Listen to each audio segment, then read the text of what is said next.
Evangelho de João, capítulo 19, do versículo 17.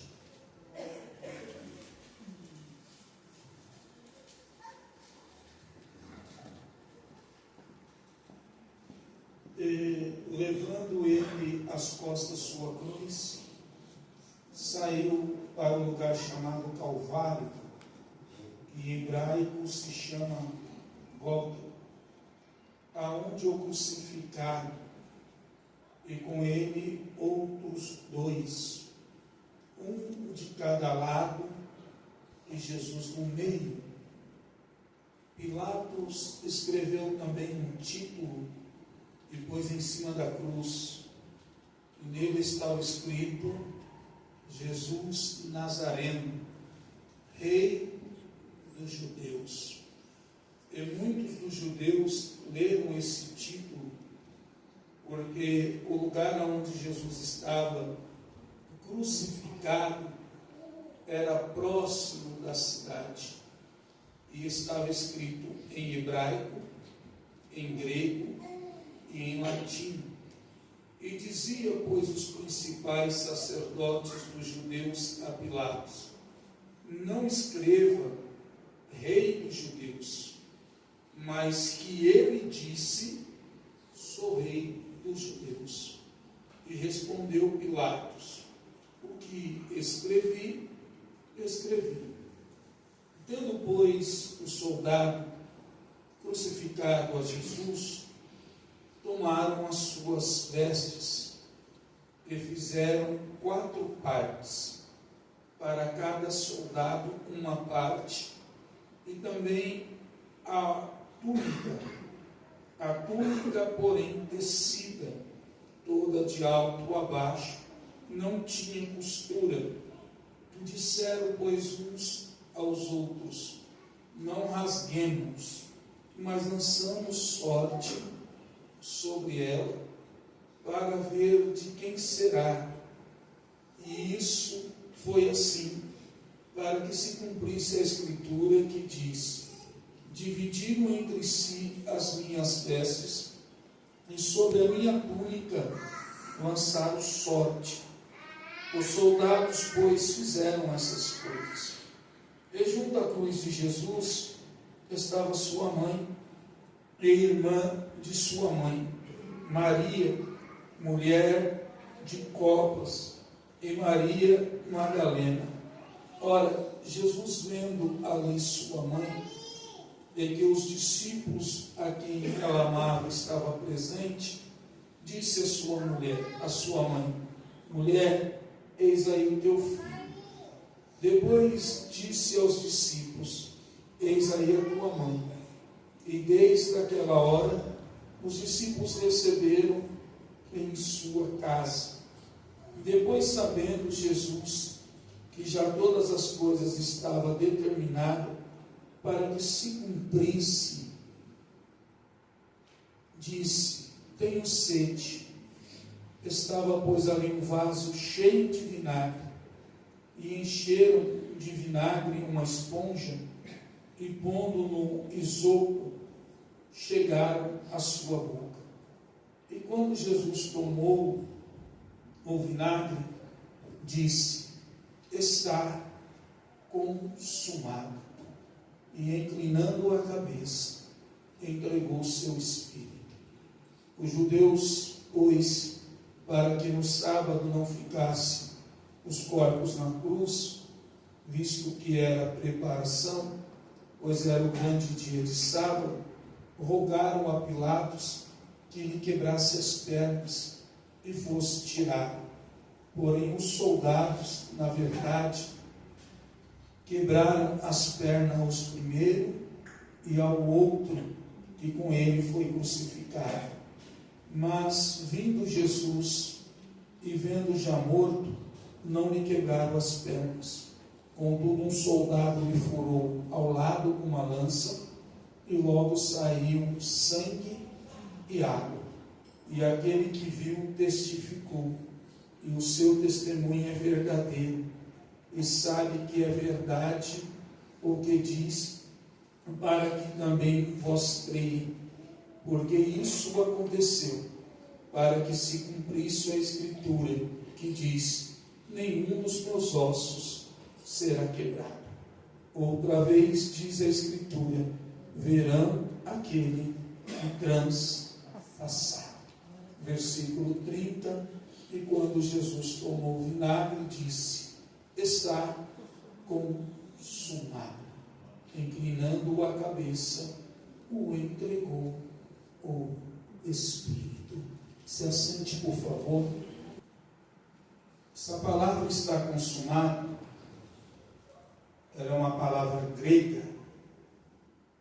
E o significado dessa palavra é vou lembrar, tetelestai. Eu fiz um esboço, só que eu não consigo pregar com essas coisas. Então eu já fecho a Bíblia. Tetelestai. Essa palavra ela tem 3 significados mais simples que eu posso usar para você entender.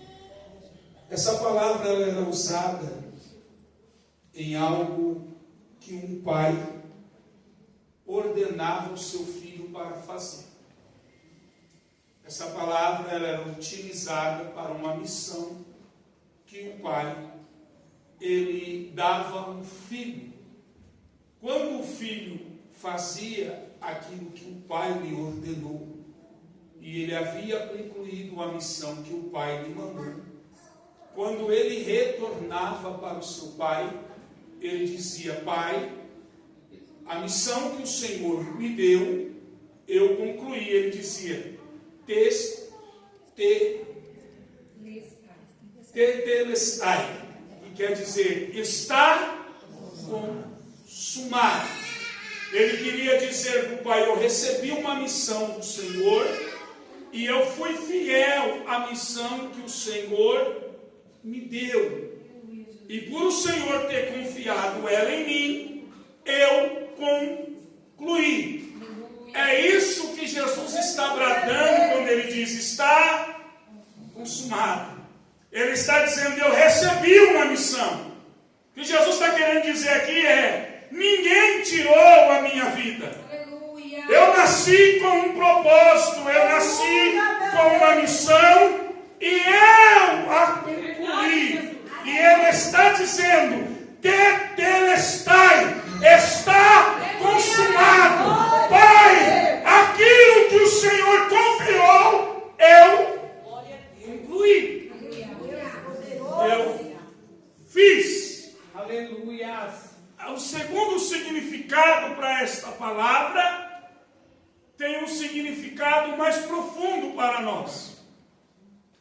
Quando alguém tinha uma dívida, e essa dívida era com os banqueiros, e ele tinha que concluir ou pagar essa dívida. Quando essa dívida ela era paga, era escrito no recibo: tetelestai, querendo dizer, a dívida foi paga. Então a primeira coisa que Jesus está fazendo na cruz é cumprir um propósito, é cumprir uma missão. Qual era a missão? Que o homem nenhum poderia cumprir. A lei era exigente demais. Homem nenhum conseguiria cumprir toda a lei. Mas Jesus recebe a missão, ele cumpre a missão, e ele brada dizendo: tetelestai, está consumado. Eu cumpri a missão. Mas tinha mais uma coisa a ser feita. Jesus precisava nos resgatar. E precisava uma dívida ser paga. Então agora Jesus está dizendo estar consumado, porque ele está gritando na cruz do Calvário para todo o inferno dizer que o recibo, aleluia, da dívida que eu e você devia, ela foi cravada. Glória a Jesus. Na cruz do Calvário. Obrigado, Jesus. Aleluia. Glória a Deus. Isso me lembra de uma passagem de um profeta. E Deus vai dizer para ele: vai lá e pega uma mulher de prostituição e se casa com ela. Dá ela um lar, dá ela uma casa, dá ela uma família. Tira ela da vida de prostituta. Tem filhos com ela. E Oséias obedece, vai lá e busca a mulher, faz dela uma mulher direita, mas de repente ela volta de novo para a sua prostituição. Deus olha para o profeta e diz: vai buscar ela. E o profeta olha e diz: mas agora ela trabalha para alguém, e esse alguém tem lucro sobre ela. E Deus fala para o profeta: vai lá e paga e traz ela de volta.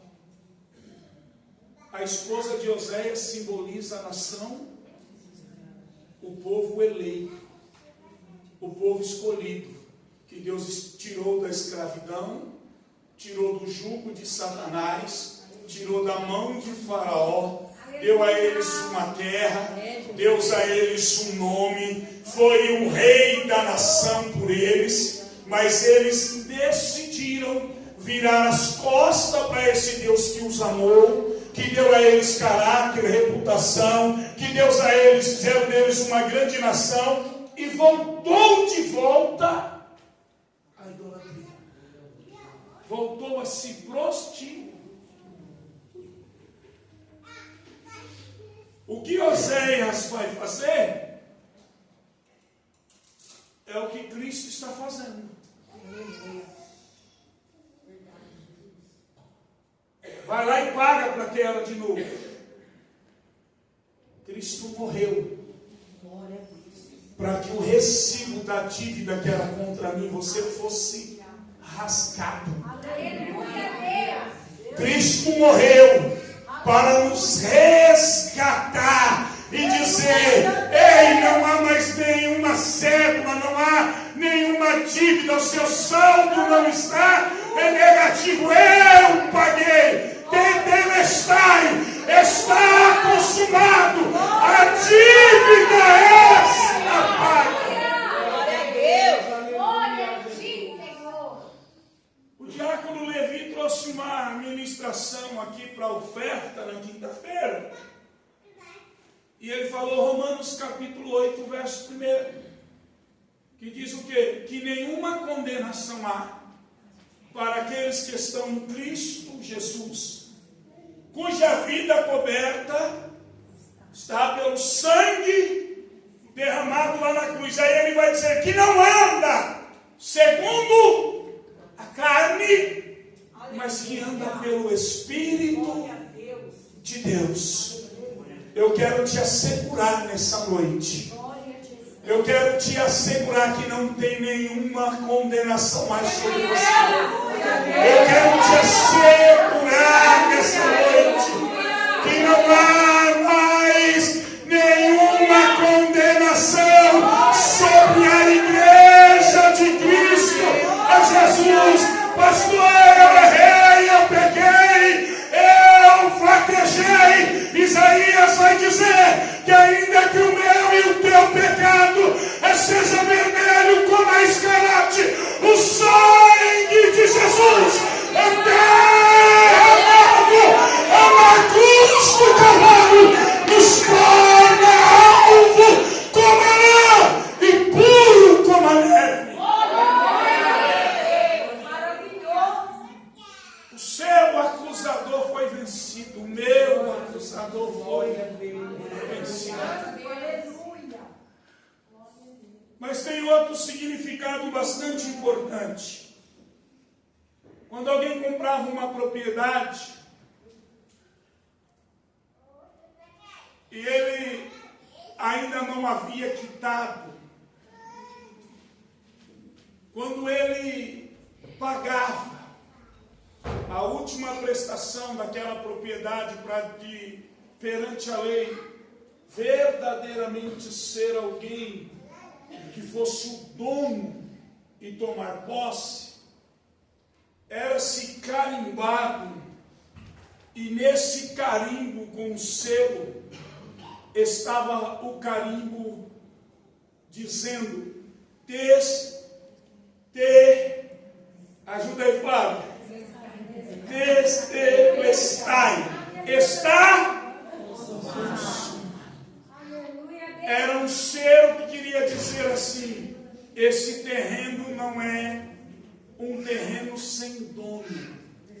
Esse algo é propriedade exclusiva. Aleluia! Propriedade particular. Glória a Deus! Paulo, escrevendo a carta para a igreja de Efésios, no capítulo 1, ele diz que quando a gente recebemos o Senhor como Salvador, a gente recebeu um selo da redenção. Esse selo está querendo dizer assim, é propriedade peculiar, é propriedade particular, é alguém que tem dono, não é ovelha sem pasto, não é ovelha sem pastor, é propriedade peculiar. Jesus estava cravando na cruz do Calvário dizendo, está consumado, Pai, eu cumpri a missão, está consumado, Pai, a dívida foi paga, está consumado, Pai, é propriedade minha, igreja. Você é propriedade peculiar de Deus. Glória a Deus! Aleluia, Jesus! Maravilhoso, Jesus! Sabe o que é interessante, irmãos?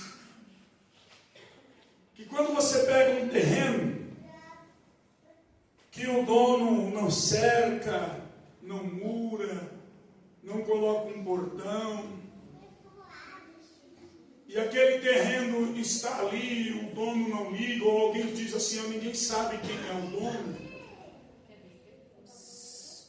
Nessa propriedade, o povo joga,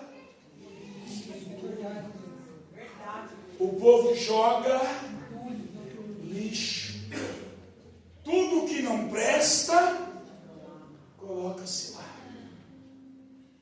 Mas quando o terreno tem um dono, o dono, por ter selo da propriedade que tem, ainda que venha chuva e os matos começam a nascer, o dono vai lá com a sua enxada, vai lá com o seu facão, com o seu cortador de grama, com a sua máquina, e ele limpa o terreno. Ele o cerca. Ele coloca uma placa na frente dizendo, propriedade particular, para que ninguém venha invadir. Nós somos essa propriedade particular. Nós estamos numa campanha na Igreja do Planalto de quarta-feira, uma carta para Deus. E um rei um dia olhou e ele vinha vencendo muitas nações. E as nações que ele vinha vencendo, eles tinham sua fé, eles tinham sua crença, ele tinha o seu ídolo. E por ele levar essas nações cativas e levar os deuses dessas nações junto, ele olhou para Israel e disse para Israel, eu vou entrar na cidade de vocês. Eu vou acabar com tudo, eu vou destruir tudo.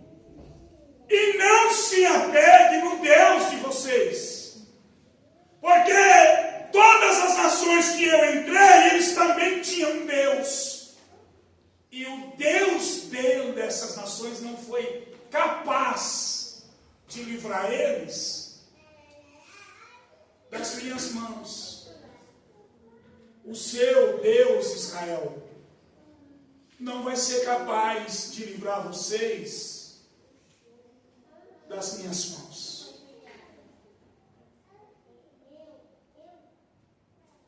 a mensagem chega, o coração do povo desfalece,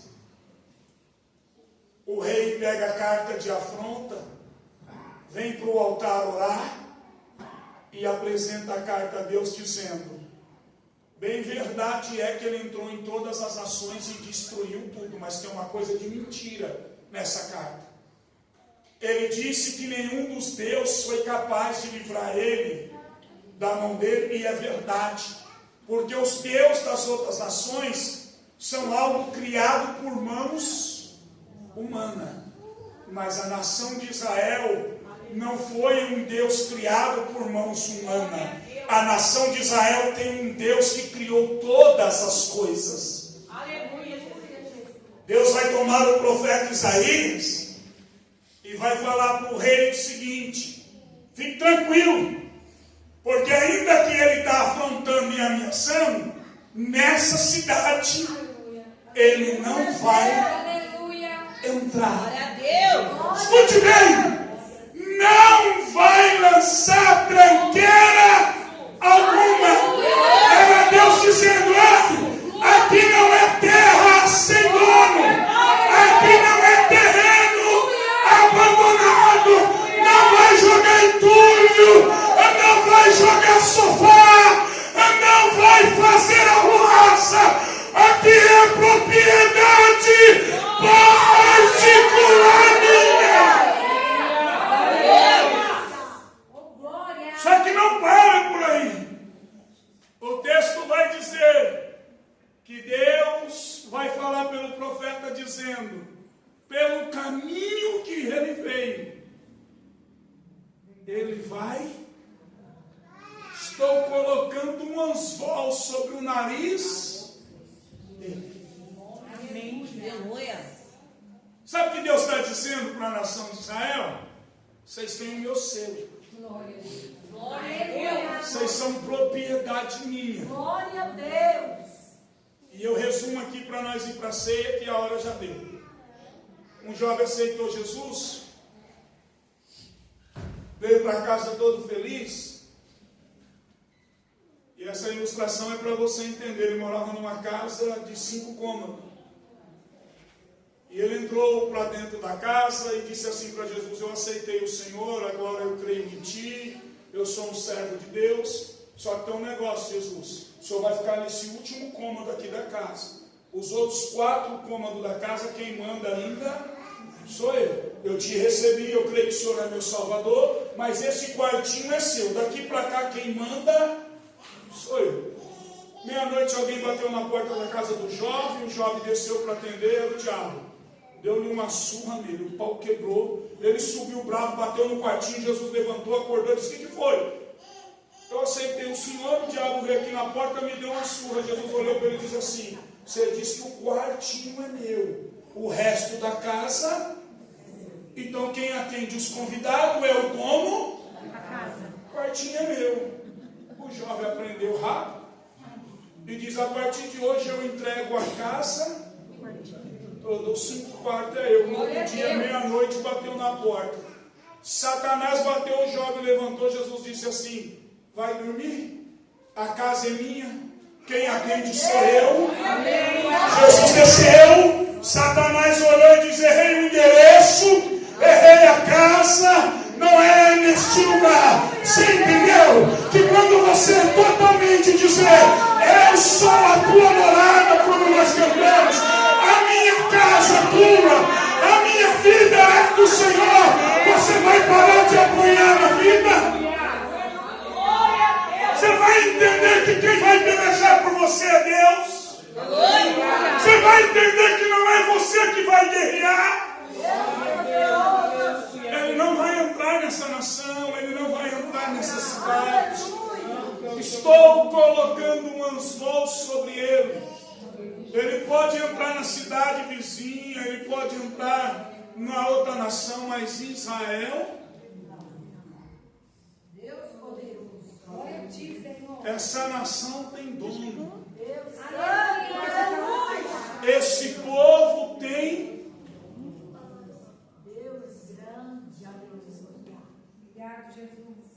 Você não é qualquer coisa na obra do Senhor.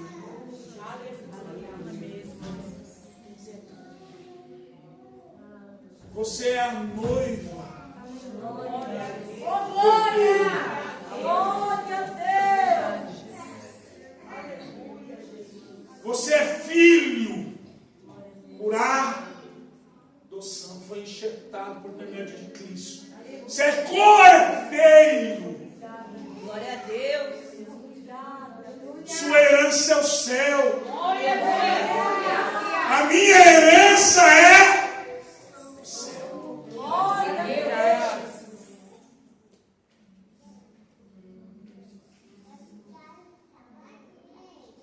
Jesus recebeu uma missão e cumpriu.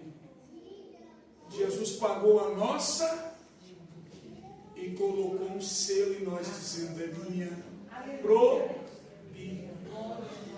Glória a Deus! Maravilhoso, aleluia!